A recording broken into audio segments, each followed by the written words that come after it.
We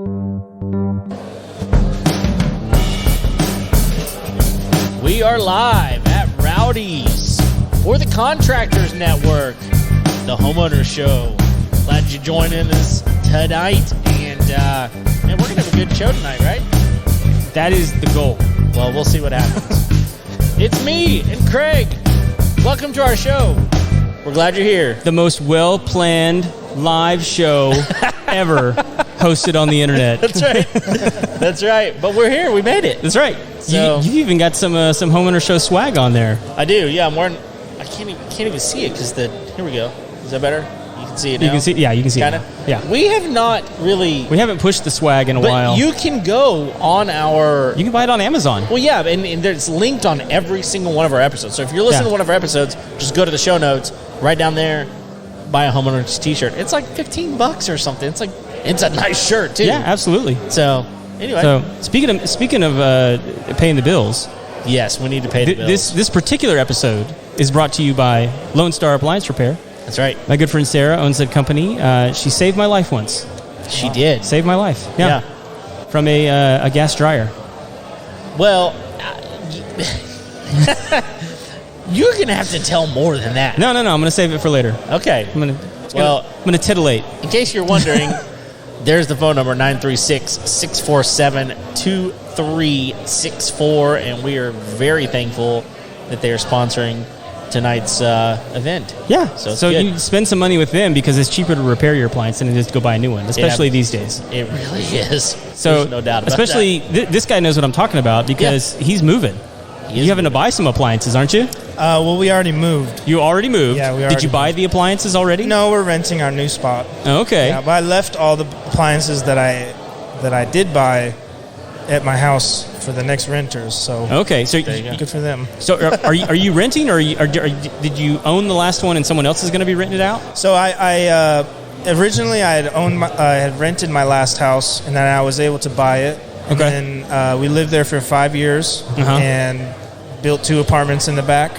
Nice. And now we're moving. Now we have moved out of that house, and we're going to rent that house.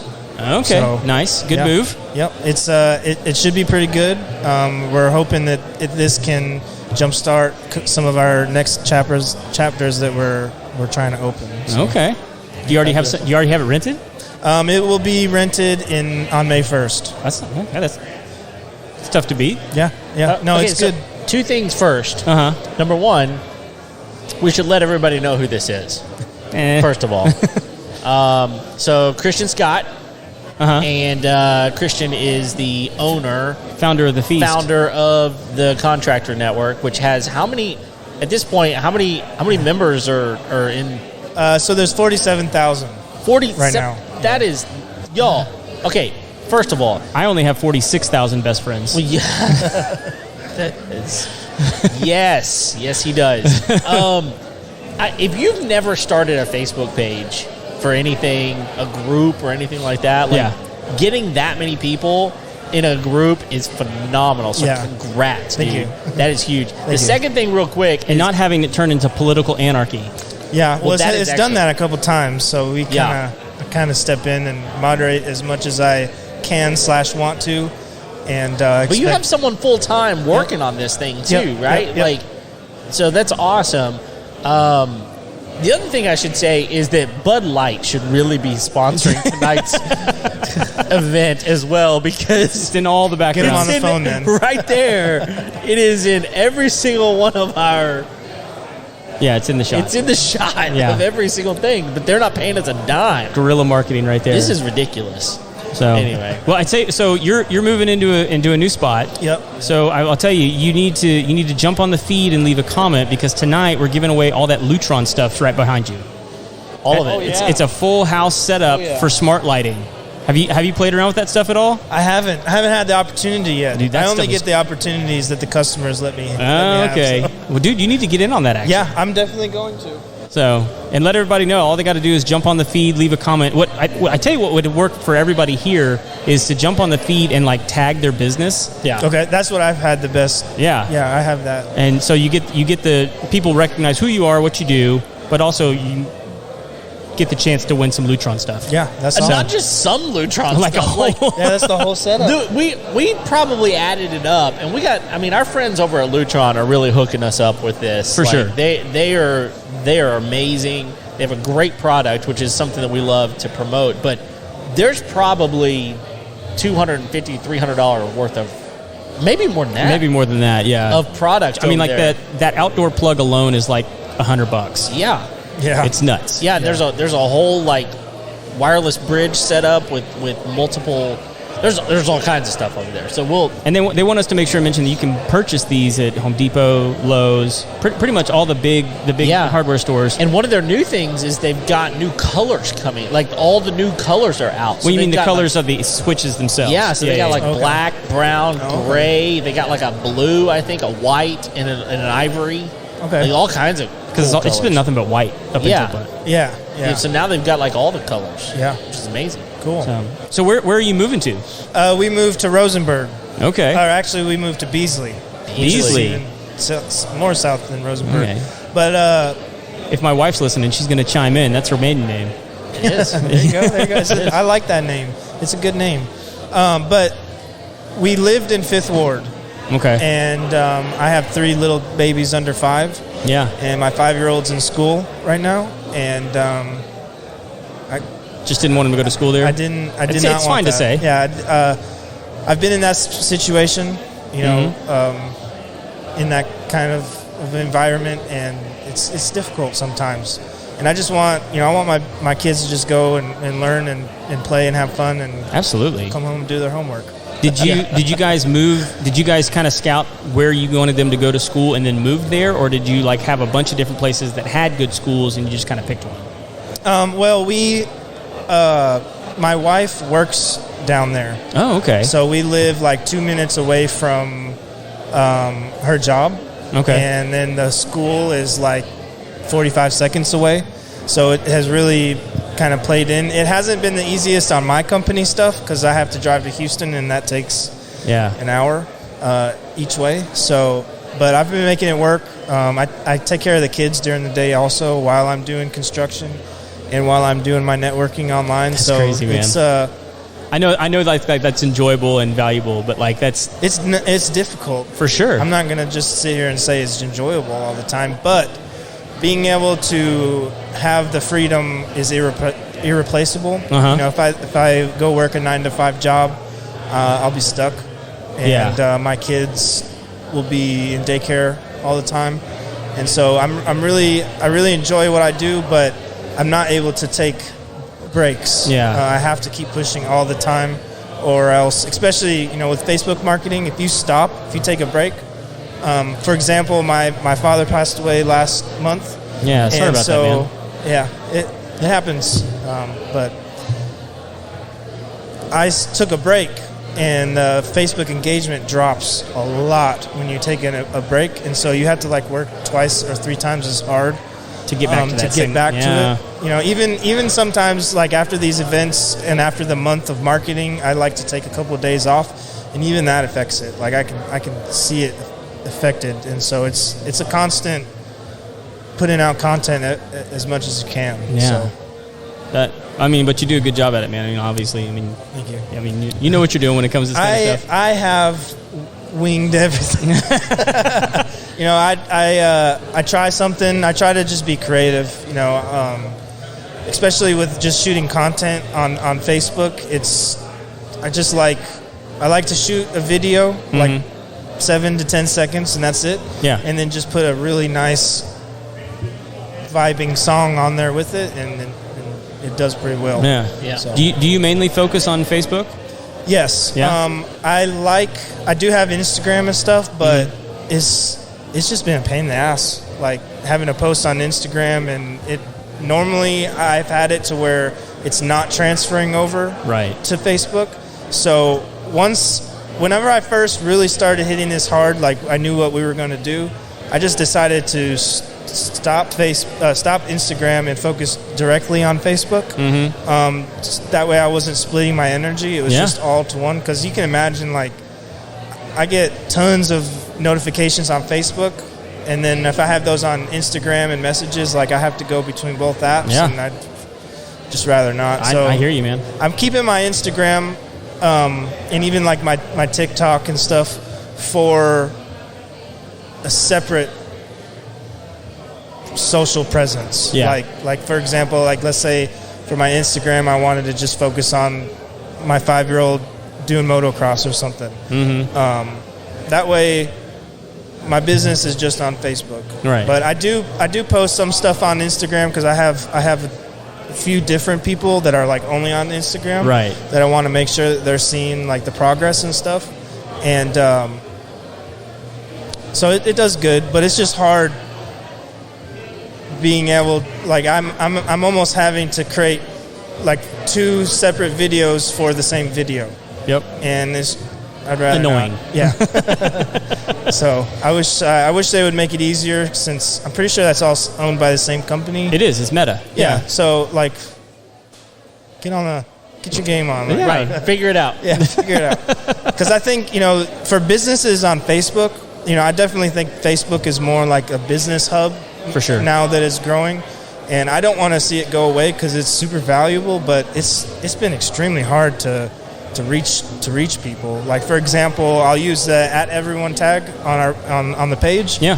And I'm not reaching everyone. Like I'm reaching like 2,000 or 3,000 out of 47. Yeah, which is nuts. Like Well, that's crazy. there's a way to get around it. Well, I want to hear what you have to say, but first I want to say we've been doing like little experiments. And so let's say I'll make an @everyone post right now. Mm-hmm. And there'll be 5 of us at the table. Nobody got the notification. Or 1 person got the notification out of all 5. So it's been difficult to figure out the algorithm. Yeah. And I think the algorithm does change often. So sometimes it'll be really rolling good, but also it has to do a lot with the people. If they don't engage on it, Facebook is not going to think it's important. So Yeah, if you make a post in the group and nobody really responds to it, they're not going to want to continue to come back to that group and do anything in there. Yep. I can imagine I can imagine it would be frustrating in a group sometimes of like that magnitude, where like you make a post and like 2 people like it. it is, but it's also part of it. Yeah. Make a better post. Exactly. No. I think that's exactly what you need to do. Like, I get a lot of people reach out and they're like, I'm running out of business, or, I'm not getting jobs. Well, you have to understand, like, this page wasn't made to just gift everybody a job. Like, you still have to work hard. Yeah. You got to go make the bid, make it fair, follow up. Yeah. Like, you got to actually do your job. Yeah, you got to build rapport with your customer, and you got to set yourself apart from people that are bidding lower than you or whatever. You got to build trust. And what I always tell people is you have to be creative. So, like for example, with y'all's giveaway, what I would do on a giveaway, or even like my roll call posts, I will have my text at the top, like where it normally goes, and then I will have a picture. Right. But I won't have a picture of like the stuff on the table, right? I'll have a picture of. Okay, so you know how whenever you make a post, if it's in a certain amount of words, you can make it into like a picture? Sure. So what I do is I do that, and I screenshot it, and I edit it out, and then it's like two ways to display information. Yeah. And those have been working a little bit better than just, a regular text post. Yeah. But I've just been having to change it up all the time, and it doesn't work sometimes, and it does work sometimes. I just try to keep it consistent. Yeah.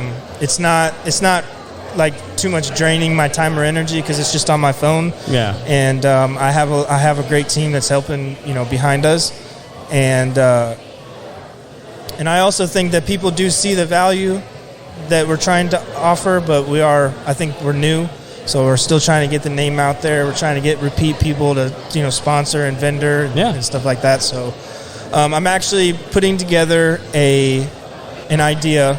I saw this idea from another big networking group in Houston in the real estate field. Yeah. And so they put together this sponsorship package. One of the things that I've been having a hard time with is getting my sponsors here and finding value for them. So what I'm going to try to do, the biggest value that I think that they can have is this place packed out with people. Yeah. Right. So what I'm trying to put together is I found this cool package, and it was like, for example, it was like $200. Normally it's $500 a month to like have a package enough to get to the podcast and everything. Yeah. Right? So what I'm thinking about doing, and that's just once a month, what I'm thinking about doing is like $200 a month for 6 months, and you had to pay that up front. Yeah. That way my sponsors are taken care of, and what I can focus on, and my sponsors are taken care of, the employee that moderates the page is taken care of, we get our sound system, and we get the venue taken care of and everything. And I can now direct all the energy that I was putting into marketing for people to attend and sponsors all to people to attend. Okay. And I'm hoping that, once we get this thing filled out with sponsors consistently, then other people will see like, I want to be a part of that as well. Yeah.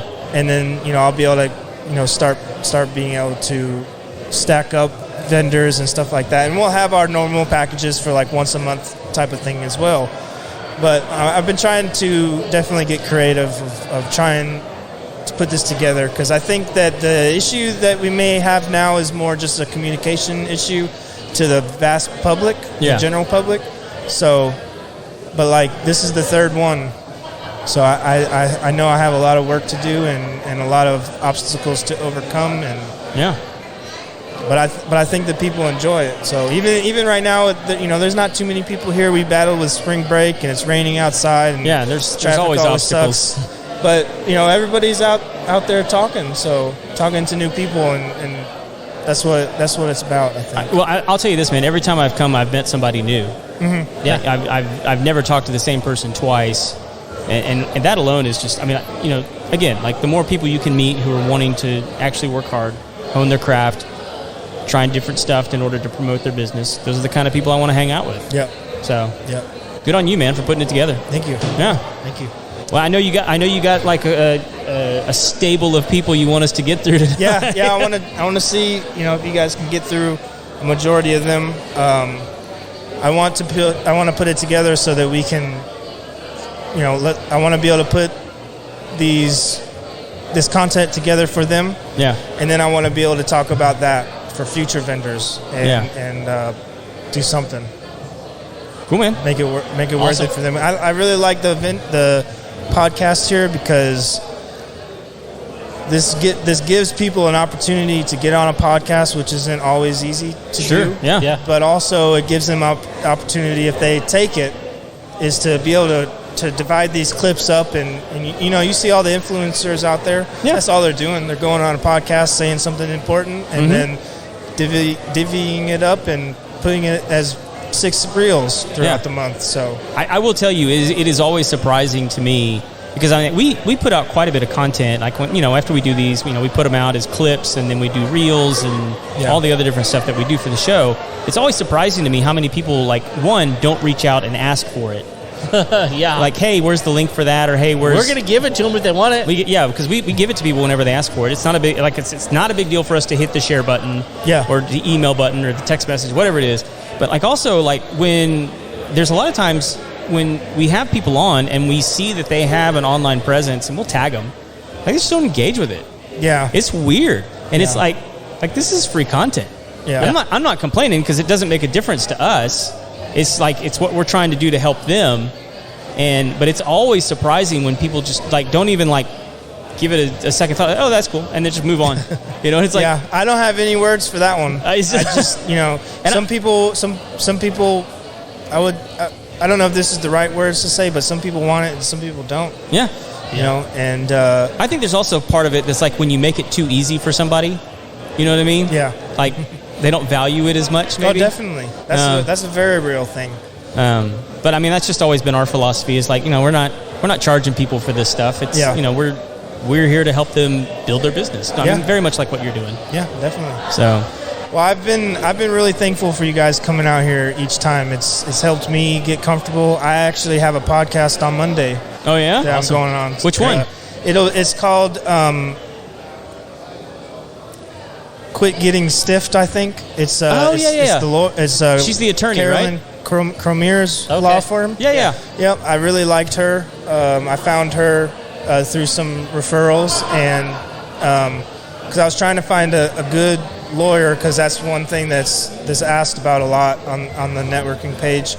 And she's wrote books and everything, and is doing really well. So I'm excited to talk to her. And she's got a great concept for a show. I mean, it really does. Yeah. So yeah, I'm excited. Well, that'll be good. That'll be a good one for you. I mean, hopefully you don't have like too many stories to tell, but yeah. Well, she gave me a good list of questions that I'm gonna go through and put together my answers so that I'm not guessing on what I'm gonna talk about. Yeah. And I think that'll help me be more confident. And I'm hoping to maybe be able to do more of that, and maybe some public speaking. It's just, I'm not an expert in anything. I'm just working hard. Man, like I think that's one of the great things about podcasts is like if you want to do more public speaking, it's a great practice. Oh yeah. For that. Yes. Oh yeah. Yeah, this has definitely helped. It helps. Whenever I play Call of Duty and you're in like the final 5 or whatever, your heart's beating fast, but whenever you're in that final 5 100 times, your heart's going to slow down. So for sure, it's the same thing here. My heart was beating fast really at the beginning of this, and I'm more calm now. See, that's what we need to do, Kev. We need to put together a clip of the evolution of Christian Scott. Yeah, yeah, that would be amazing. Yeah. Well, let's keep doing these events, and in a year it'll probably be really good. No, it's awesome. Yep. I mean, it's just, I know this is like the dumbest thing to say, but I tell people all the time, especially business owners, whenever they're trying to like grow their business or do something that's just maybe out of their comfort zone or whatever. And I tell them this, I'm like, look, you've never done something until you do. Yeah. And like that's the weirdest, like smallest little thing, and everybody's going, well, duh, Kevin. I mean, like obviously you've never done it, but it's true. Yeah. I mean, it's the truest thing that I could possibly say. You've never done anything until you do, and once you do it, now you can say, I've done that. Yep. And you can figure out if you will like if it's for you or not. Absolutely. Or if you don't do that, you're not going to know. Exactly. So. Yep. Cool, man. Cool. You want to send us somebody? Sure. Let me go find someone. Always good to visit with you, bud. You too, guys. Thank you. Have a fun night. You too. There you go. Christian Scott. There in the house. In the house. Out of the lights. And he's got his hands in all kinds of stuff. I know. It's amazing. Like he's a busy dude. The child care alone is impressive. Oh, I know. He's got 2 kids. He's rolling around doing construction jobs. Yeah. That's crazy. I don't know how. I mean, like not crazy in the sense like that guy's crazy. No, it's amazing that he can do that. Yeah, he's accomplishing quite a bit. Yeah. I'm working in an office, and I'm like, I don't want my kids here. That would be easy. Well, I've got my buddy David's over there, and I'm actually hoping he gets to come over tonight because I want to talk to him about the SBB thing. Because he does payment processing. That was one of the things I was telling you the other night is making the world go wonky right now is all these the bank's going under. Well, the bank's going under, but then it's affecting all these payment processing things. Oh yeah. Because a lot of these tech companies that do payment processing, that was their bank. That was it. And I think it was like, man, don't quote me on this, but I think it was like the number 7 bank in the U.S., something like that. It's crazy. And they had just posted like 4 or 5 days before they went under how they had just been ranked number 5 in like a certain category. They were like bragging about it on Twitter. Wow. And everyone was like just pointing out how tone deaf they were to like not knowing that they were fixing to go under. They were losing it. So, but then there's all this other, there's all the shenanigans that goes on with it where certain executives were selling their shares and their, and giving up their options days before this was going down. Right. And you're like, okay, like we all know that you knew. Right. But nobody's doing anything about it right now. Right. Well, what do they... Yeah, it's one of those deals where what exactly are they going to do? I mean, I know there's some recourse, but... Well, we didn't have a bailout this time. No. So one of the things... Well, what they did is they protected the depositors, which was huge. Because last time when they bailed the banks out, they didn't protect the depositors. They protected the banks. Right. And people cried foul, and nobody... they still did it, but at least they listened and kind of changed their ways. Right. So yeah, it He's worked. got a new victim over here. All right. Come on. He wants me to come on here. I'm not a camera person, but You are now. you want to put that headset on right there. That way you can hear us. Now Gotcha. you can hear us. There you go. yeah, there we go. All right. Cool. Great. So your name's Carey. Yes, sir. So how you doing, man? Pretty good. Yeah. Well, welcome to the show. I My name's appreciate it. Kevin. This is Craig. Yeah. And we do the homeowner show. What's your last name? Foxworth. Foxworth. Yes, sir. So Not you're married to, Foxworthy. so you're married to Brittany. Foxworth. Yep. Yeah. All right. Do you know how we know each other? Yeah. Okay. Let's do Through Mikey. Yeah. Okay. Yeah. All right. So when I came up and greeted you earlier, I was like, I bet you he doesn't remember me. Oh, no. I remember you. Okay. How's it going over there? It's going good. I've probably had just about everybody come up and talk to me. So. Did you have them stick their finger in the rat trap? Oh, no. No. Too much liability. So you put it on somebody else's booth. Yeah. As a prank. That's right. Well, tell everybody what you do, man. I do pest control. I've been doing pest control for about 15 years, and I just started my own company last year. So Fantastic. I'm just trying to get my name out there and just trying to gain some traction and get a little further than just paying the bills. Yeah. Do you feel like you got an area of specialization, or something that you really enjoy doing? Maybe. I would say, as far as the bigger companies, I have customer service. Okay. Okay. Yeah. I've worked for a few bigger companies, but once you get to a certain point, it's kind of hard to keep up with the customer service as far as your as far as keeping up with the service and keeping up with the customer service. So Yeah. That's true. That's very true. So if you could do, to ask his question a little bit different, if you could do one service for the rest of your career in pest control, what would it be?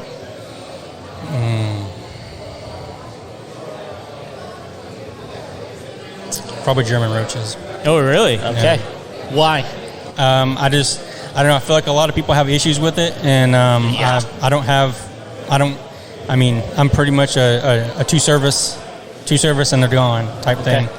You just kind of, I wouldn't say it's a niche, but I was trained. The first company I ever worked for, I was trained very well with it. So we did everything from minor to burn the house down. Yeah. Wow. Yeah, so no, I'd say it's a niche, man. I mean, like, there's a lot of companies that struggle with that. I mean, like, I've talked to number of people that have had like 5 or 6 treatments and still not had them gone. And it's like, what's going on over? So if you can knock it out in 2, that's not bad. I mean, there are some out there that are a little tricky, and I've had to go back, for multiple services, but for the most part, I'm a 2-service guy. I mean, I try to get it knocked out within that second service. How many of those situations are less your issue and more the homeowner's issue? Or the business's issue. They can be a commercial problem as well. Yeah, exactly. Or the owner. Yeah. The owner, because they're not taking care of their stuff. Like, you're putting stuff out there that the German roaches like. Yeah. So the way that I've always had it put to me and the way that I put it to the customer is the bait that I'm sticking out, typically you bait for German roaches, is McDonald's. The grease that you got running down the side of your stove is steak, Yeah. So it's definitely a cleanliness issue Exactly. for certain customers. They are in from the bottom of the bottom, and I've been in Carlton Woods that's had them. So it's kind of just it when it gets up into a higher level like that, it's more of a who you have coming in your house ordeal. Like the cleaning person, or it could be someone from out of town, something like that. But I would say that if you can get on with the customer and get them on the same page as you as keeping the kitchen picked up, then you can knock it out pretty quick. Yeah, because at that point you become a consultant, right? Right. You're like, look, here's And you how got to do gently clean. too. This is a rag, and this is a cleaning solution. Yeah. You should put them together and rub. Typically, if they can't cohere to the cleanliness issues, then it's just like, look, I've done what I can. They're coming back. If I can't warranty past this, Yeah. I can't keep coming back for free, because the thing is once I give out the price and once I go and do the service, after that it's all on me, And if the customer's not going to keep up with it, I can't do much with it. Yeah. That makes sense. Well, so what else? I mean, like, I know that this is probably like one of your busiest times of the year. Hopefully it's going to start picking up. Yeah. Because winter is a slow time. It's kind of more for rodent issues and things like that. But hopefully it's going to start picking up. Well, I mean, because like around here, I mean, like mosquitoes are flying. Yep. Fire ants are starting to show up. I mean, just everything's feeling good and kind of moving around. Yeah. So. Yeah. Just got to get my name out there. Yeah. Get people to call me. Yeah.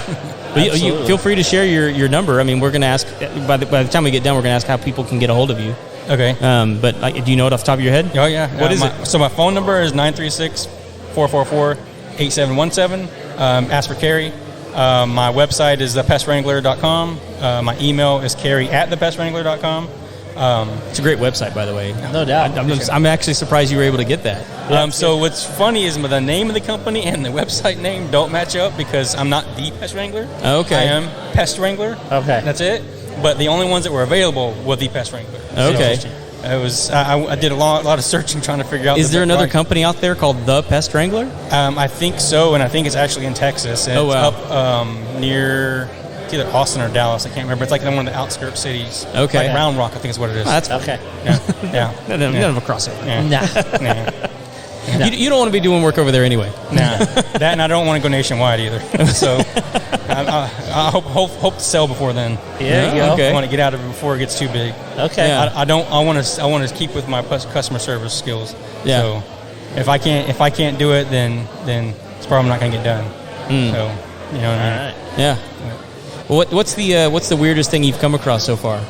The weirdest? I mean, 15 years, you got to have something. I don't know about weirdest. Or maybe like what? I mean, you've already mentioned German roaches. Well, for people that don't know, what are German roaches? I mean, they're not because they're not a regular roach. No, it's a small roach, probably about an inch or so long as an adult. It's mainly going to be in the kitchen. Now, if you have them real bad, they'll be all over the house. But, sure. Mainly in the kitchen. There is another roach that looks just like it, but it's an Asian roach, and it comes from outside. But the main difference between the two is that one flies and the other doesn't. Right. German roaches don't fly; they have wings, but they don't fly. The Asian roaches, they will flutter or fly. So, as far as the craziest thing, I don't know. I've had some really bad German roach jobs. I know those could be the grossest ones. Have you ever been to a hoarder's house? Yeah. So we had a guy on early on our show, Yeah. like 4 years ago probably. That was he did hoarding mitigation, I guess. I don't know. A cleaning crew. Yeah. Well, yeah. You like Come in come and get in rid of and do all that kind of stuff, and like to hear him talk about some of the roach issues. I still remember him talking about the lady that opened the door and she had the roaches like on her shoulder. Yeah. Like she had like 10 or 12 of them, and he was like, she just didn't even notice. Yeah. Midnight snacks, man. Oh. That's messed not up. cool. So have you been in any hoarder houses? Not hoarder houses, but I've been in the houses. Like, so if a house is vacant for a while, they'll start going crazy and just be everywhere, even though the situation's not that bad. We did walk into a house one time where we opened the door, and it was kind of between rentals, so it was like one of those rental trailer homes or whatever. And as soon as we opened the door, like they were just falling like off the walls, like when we opened the door. And I mean, it was a full, like there was nothing in there, so we were able to treat from the ceiling to the floor, every room. You know, it was bad, but it's I don't know. I guess people have the most issues with roaches, like as far as like a psychological thing. So, they hate them. Yeah. Like you'll make a grown man.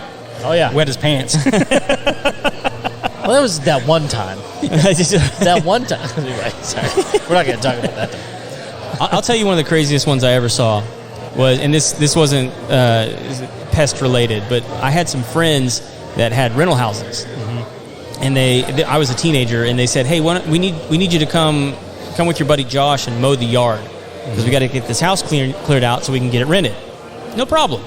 So we get there, and the grass is like up to our belly buttons in the backyard, and so like we just kind of started mowing our way towards the back porch, and then they were working inside the house. And so And we'd been outside the whole day. By the time we worked our way to the back porch, we realized there's like this mountain of stuff on the back porch. And I was like, Josh, what is that? And we get there, and it's old McDonald's toys that they have just piled up on the back porch.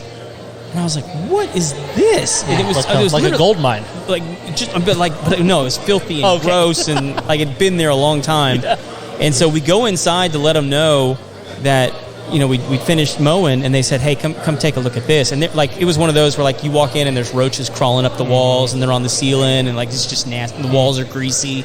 And FYI, the lady that had been living there was a nurse. Yeah.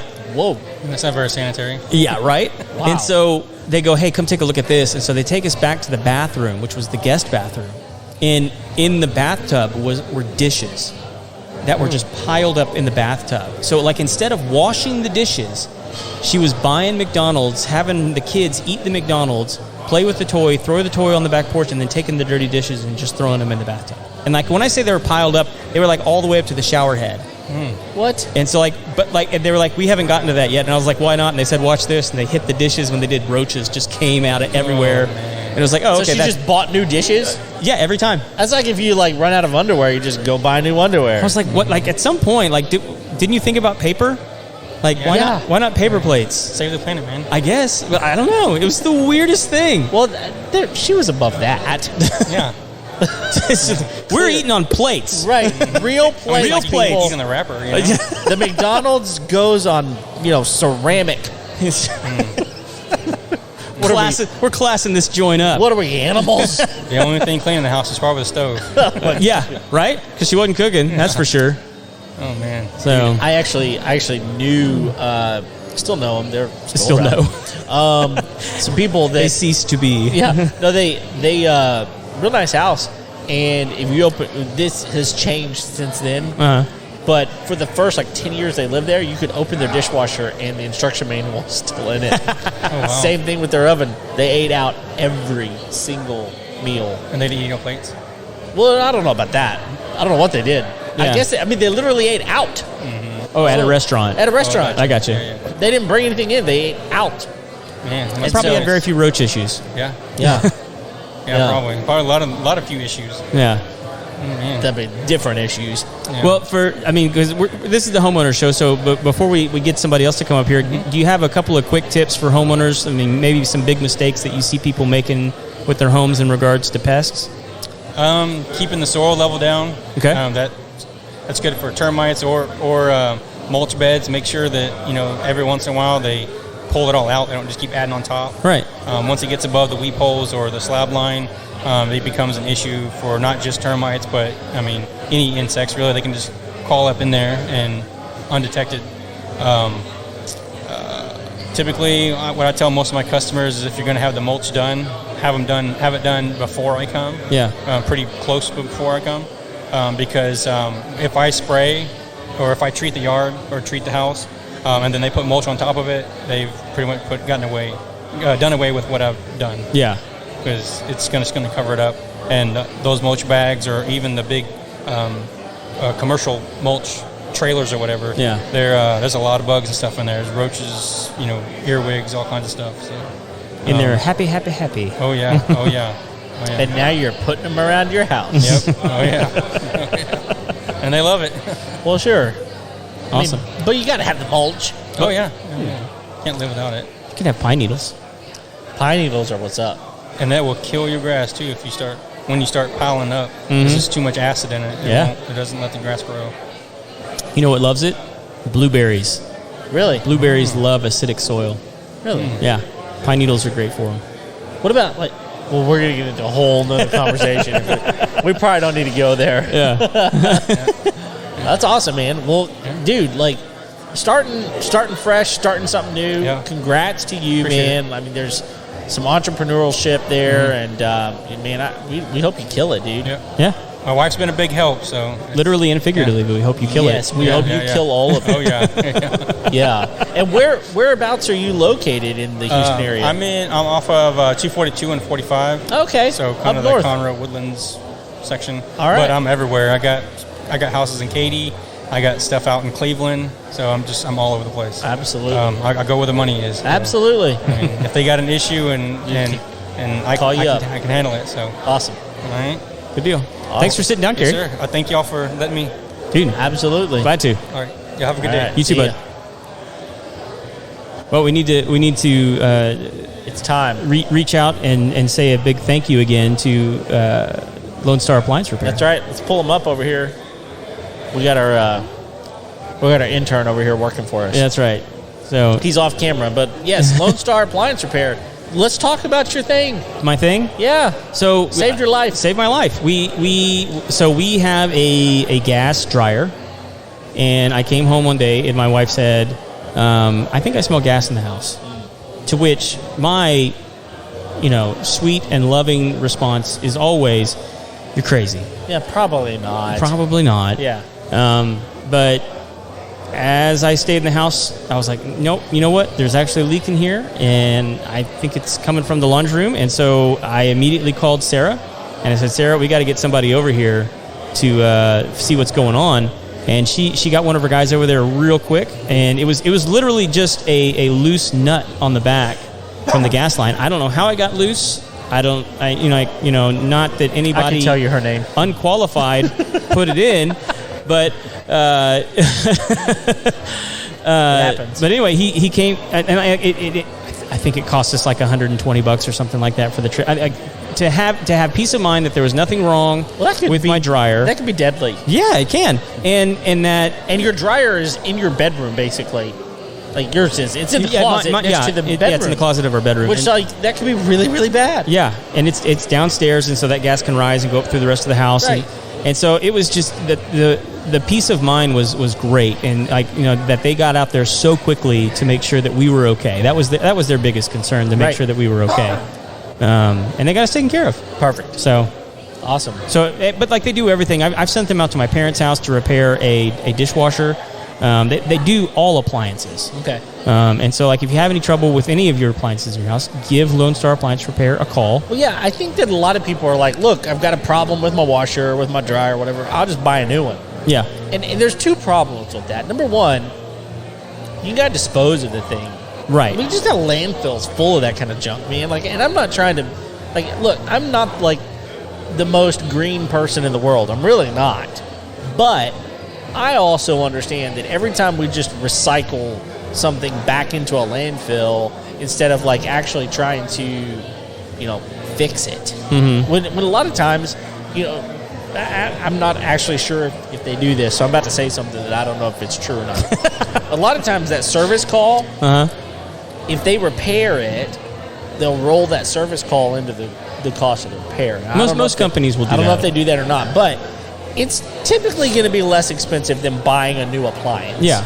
And it's normally not that big of a deal. Mm-hmm. I mean, you liked your appliance before that happened. Why would you not like it afterwards? Just get it fixed, move on. Everybody's good. Yeah. So give them a call. Give them a call. That's right. Numbers on the screen. Also, if you haven't yet, leave a comment in the comment section there on YouTube or Facebook. And if you're here at this event, you got a chance to win that Lutron set sitting right there behind the beautiful David McGuffin. What's going on, man? Nothing much, brother. How you doing? Doing really good. Long time no see. Yeah, I know. Well, wait. A few minutes I missed you. Oh, I know you did. So I was telling Kevin I was hoping you're going to come by tonight. Space City Payments, yeah. Right? So you do a lot of payment processing for different businesses and things like that. Yes. You're doing some stuff for us now. Yeah, I do consumer financing as well, so which is what I'm doing for you. Yes. What I wanted to get your thoughts on is I know a lot of these other payment processing companies were using SVB as their bank. So have you heard like any ripples out there as to what's going on with some of this stuff? Not yet. I mean, not for you, but I've heard that like Toast was one of their big clients. Toast was any of the startups like Toast, Airbnb, Uber. SVB was really big in the startup scene. Yeah. They financed a lot of well-known point of sale systems. Yeah. Like the ride shares, they all use them. The delivery apps. it's just based in Silicon Valley, where all this, all these places incubated. So yeah. Well, I know there's been a lot companies. I haven't checked those stocks since all that happened, but I can imagine there's got to be some trepidation in the market around them because. Well, I'm sure a lot of people are freaking out about it. Yeah. Well, yeah. They should be. I mean, it was the 16th largest bank in the country. That's what it was. Yeah. That's still it's huge. Yeah. It's way up there. I mean, when you consider, you've got banks like, Chase, Wells Fargo, Bank of America, Regions, Bank of America, PNC, all those big boys. You've got 10 of them that are really, really, really, really large, and then then it starts scaling down a little bit. But yeah, but like if you're a restaurant and you're using the Toast system, and you hear like, oh yeah, Toast, they were running all of their money through SVB, was like, okay, is my system going to work? Like, where's the money coming from when I run that card? You know what I mean? Well, the point of sales, I wouldn't really worry too much about it because most of them, unless you really need like support, once you get a point of sale installed, you're paying for, most of them are cloud-based or what we call a hybrid system, which is part cloud, part legacy. Mm-hmm. You're paying for the software on that, and that for the most part pretty much maintains itself. You're just paying for each station. And is that because most of the money is coming from like Visa, MasterCard, Discover? Is that the way it's secure? What in terms of securing the restaurants receiving the money off the payments being processed? Well, it's coming from. There's like a 5-step process of how money moves. Okay. It starts with the consumer hands the card to the merchant. Once the merchant runs that card, it goes through the processor, which is who I represent. Okay. Is the processor. From the processor, it goes to the issuing bank. Mm-hmm. From the issuing bank, it goes to the acquirers. The acquirers are Visa, MasterCard, American Express, Discover, Eurocard, all those guys. Okay. And then from there, it goes back to the bank. Once it gets to Visa, MasterCard, they take out their cut. Then once it comes back through the bank takes out their cut. Then it goes back through the processor, who takes out their cut. Yeah. Then it goes to the merchant. So for that $100 that's spent in a restaurant or with anybody, the merchant is basically only making $97 or $97.30 or something like that off that $100 because everybody's got their hand in the piece of the pie. That's part of how we all get paid. And to write the code and the software for to be able to transfer that money, it costs money to write it. Right. So, when you see merchants that are complaining about rates and stuff like that, rates are set. Well, first there's interchange. Interchange is actually set by Visa, MasterCard, American Express. They typically raise rates or adjust rates, I should say, twice a year, April and October. Now, the processor, and that could be PaySafe, WorldPay, Heartland, they will put you on, like Interchange Plus is the interchange rate and then plus the basis points that they charge you. So if I have you at 60 basis points and 10 cents a transaction, when I lock in your rate, that 60 basis points will never change with me. A lot of processors will say, oh, well, because of this, we're having to raise your rate, 5 basis points. Right.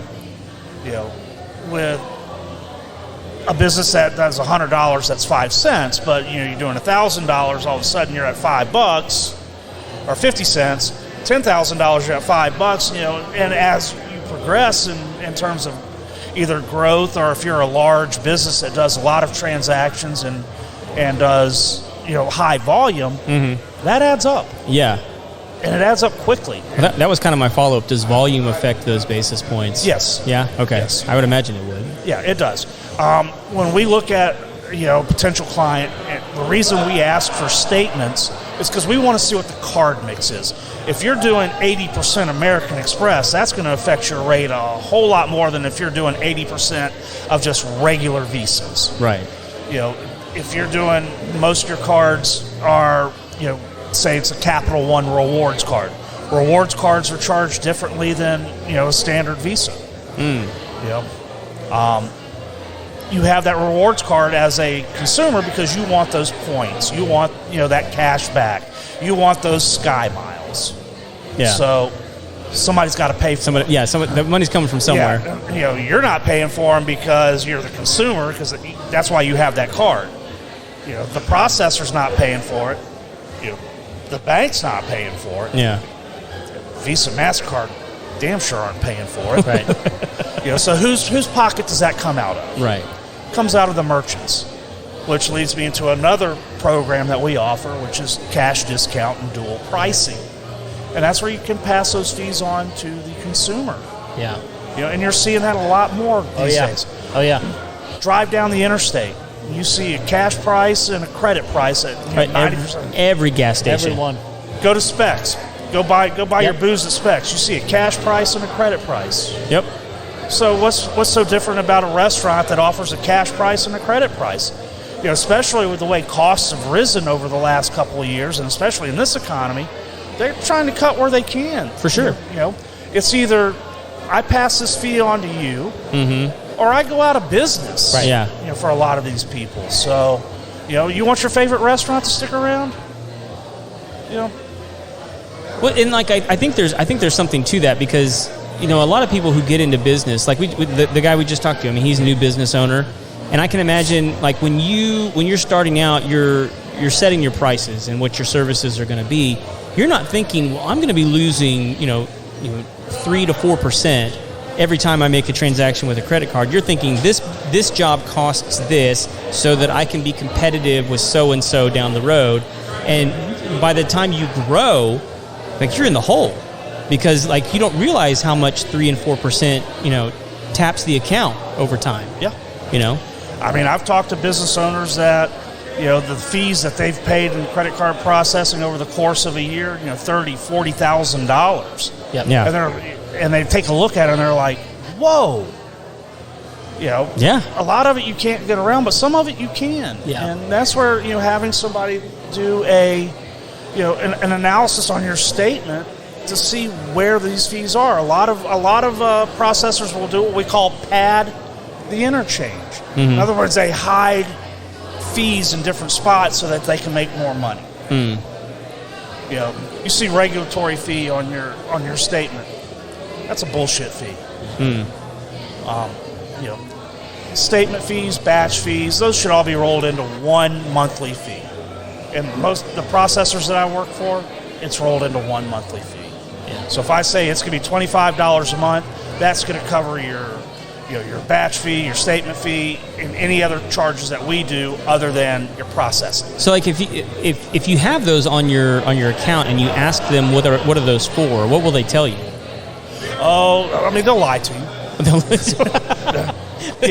Some of them, if you call them out on it, will remove it. Oh, really? But then you'll see it creep back in. Okay. Or it may come back on your statement as under a different name. Okay. So just read your statement. Read your statement. Yeah. And by law, these companies have to, if they're raising your rates, in the fine print that's usually at the end of the statement. Sometimes it's on the front page, but a lot of times it's the last page of the statement. Yeah. That's where they'll tell you if any change is coming up. And if there's a change, even if you're in a contract, if they raise your rates, you're allowed 30 days to get out of that contract with no penalty. Oh. With no penalty. That's good to know. Yes. A lot of people don't know that. Yeah. So, it's, what I've heard from guys like you is some of these other companies, like the contracts are difficult to get out of. Like when you get into a situation where, man, I'm stuck with this thing for I don't actually know the terms of most of these payment processing. How long are the terms on?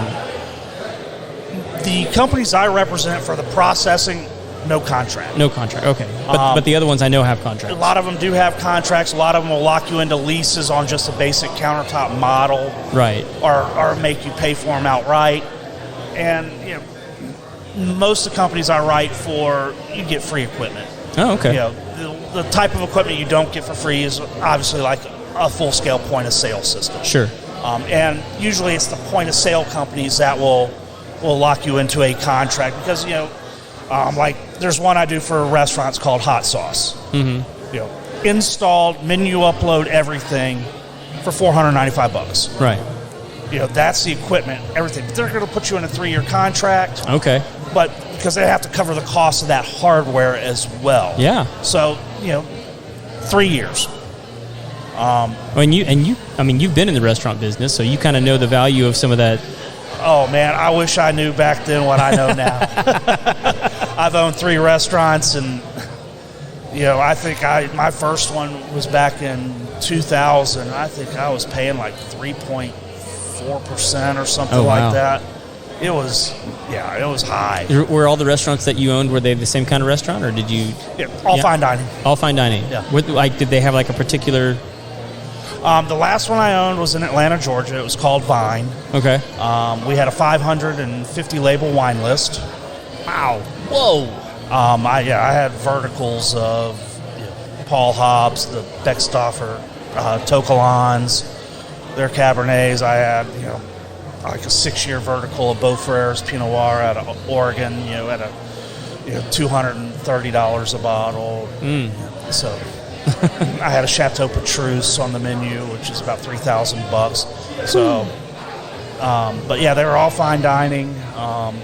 The last restaurant my brother was the executive chef at. I was just the pastry chef. Okay. The general manager and the assistant sommelier. So. Yeah, of course. Just a few roles. Yeah, so when we first opened, my brother and I pulled probably 3 or 4 weeks of about between 110 and 120 hours a week. Yeah, Oof. yeah. I believe it. But that's what it took to get a restaurant up and running and successful, especially when you're a fine dining restaurant. Yeah. And, so. Man. Well, so what ended up bringing you to Texas? I originally moved to Austin back in 2012. And I was taking a job as the beverage director for a restaurant group that had 2 restaurants, getting ready to open the 3rd, and I was going to do the beverage program for all 3 of them. Mm-hmm.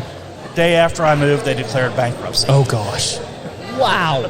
So I'm sitting here with a suitcase, no car, sleeping on a friend of mine's futon. Oh, my goodness. My signing bonus obviously didn't happen. Yeah. Jeez. So I was scrambling, took a job waiting tables for a little bit, and then ran a food truck yard for a guy, and ran like 5 food trucks. Well, I ran 1 food truck, but I managed the whole yard. So did that for about 6-7 months.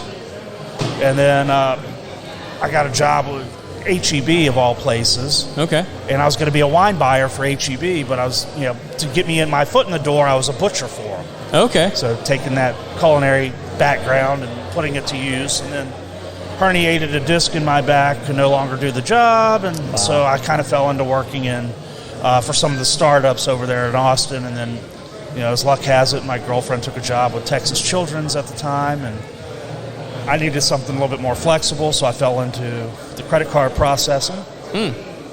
Moved here, sold cars for about 18, 20 months. Absolutely hated that. Yeah. Man, you talk about... You either love it or you hate it. I mean, like, it's... I hated it. And then... That's coming from a server. Yeah. Like, serving is pretty bad for me. I did it for a while, and I hated it. Then I got back into the credit card processing business, and then come May, it'll be 3 years. I kind of opened my own place and became a broker and started writing for more than one company and seeing different things and different products that were out there. And some companies have products that fit one niche better than another, and that's how Space City Payments was born. And I haven't looked back, and I absolutely love what I do. I love helping people. That was one of the things I loved about being in the restaurant industry was seeing the smile on somebody's face when they had a great meal or great service, just a great time. I get that same satisfaction knowing that I've saved, a business owner money, or I've given them, other avenues to make more money, so that they can feed their family and stuff like that. And I'm pretty particular about, the people I work with. If I tell you, I'll tell you, look, I'd love to help you, but I'm not going to sign you up just to sign you up. You've got a good deal where you're at. Stay with who you're with. Yeah, because sometimes it's more of a pain to move stuff. By all means. Yeah. And that was actually, I had that discussion with your wife, actually. We usually is like, look, you're happy with what you have, stay with that. But you needed financing for stuff, so I'm able to offer that. And I've been doing that since June. Started off with one. I've got two companies that I represent. Both of them have 35 plus direct lenders, so I can find the right program that's going to work best for you. Yeah. Home services works better with one company. Attorneys and more professional type I put with a different company, and it kind of works out better that way. So yeah, it's a cool deal for us, man, because it's difficult to do high ticket items for people that really need them. It's difficult to hand them the price tag sometime and go like, look, deal with it. And they either have to hand us a credit card or, try and scrounge enough cash together to put it. But if you can look at them and go look, we have lending that you guys can do at 0%. This becomes a much more manageable thing that you need to do for your home. And I anticipate it being a big game changer for us. So I'm appreciative of it. Well, it eliminates a lot of the I can't afford it. Right. Yep. So, so that lady that wants the $20,000 kitchen remodel, that's got $8,000 saved up. So instead of having to try to scrape together another $12,000, she could pay the $8,000 that she's got, finance the other $12,000 through XYZ contractor. Get her kitchen remodeled. XYZ contractor gets his money. She gets her kitchen. It's a win-win for everybody. Yeah, for sure. So cool, man. Well, if people want to talk to you about getting payment systems or point of sale systems or funding for their business, how do they get a hold of you, bud? Well, you can either email me at spacecitypayments@gmail.com. You can give me a call or a text message at 737-932-2160. Or you can go to spacecitypayments.com and fill out the little contact form on there. Or you can find me all over social media. Awesome. So, is 737, is that in Atlanta? No, that's actually one of Austin's. It's one of their prefixes? Was that the new one that they had to add? That's the new one they had to add. So now anytime that I get a robo call that comes up 737, I know it's a spam call. Yeah. There you go. That's the one thing I love about it. Yeah. There you go. Cool, man. Well, thanks for sitting down. Hey, man. Always good to visit with you. Thanks for having me. Of course. Absolutely. All right. Yeah, I mean, if they've got somebody else, send them on over. Will do. So, all right. Have a great one. You too, bud. What do you think, man? It's awesome, dude. Yeah. I think that I think it's a barrier to entry for a lot of people whenever they want to get things done that have a high ticket price. Yeah. They want to get it done. Because here's what happens, especially in the world that we live in today, with all these contractors that we talk to, things cost more than people think they do. Yep. They just do.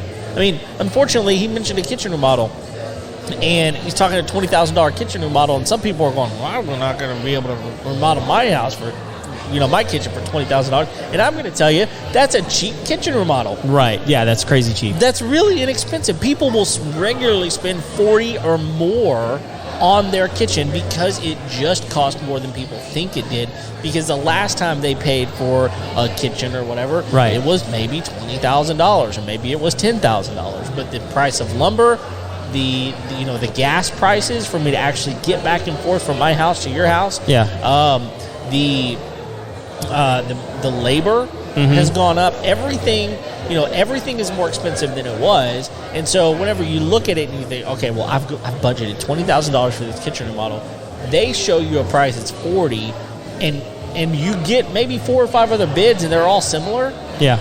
And what are you going to do? Are you just going to say, well, forget this, I'm just going to leave the cabinets hanging on the wall barely, all this tile that's coming up, and the counters that are old Formica that are peeling up, right? All this kind of stuff. What are you supposed to do? Well, now this guy's coming in, Space City Payments, they're coming in and they're going, look, we're going to give you some opportunity to actually, do the job. Right. And finance it at 0%? Yeah. That is ridiculous. Now I'm paying nothing more than I would be paying, and I have the opportunity to do it over and over and over every month and make it worth it. Right. It's a good deal. Yeah. No, it's been like I said, it's been a game changer for our business. Sure. Just because it's another way to get a yes from somebody on something that they even in our business, it's usually something that they need.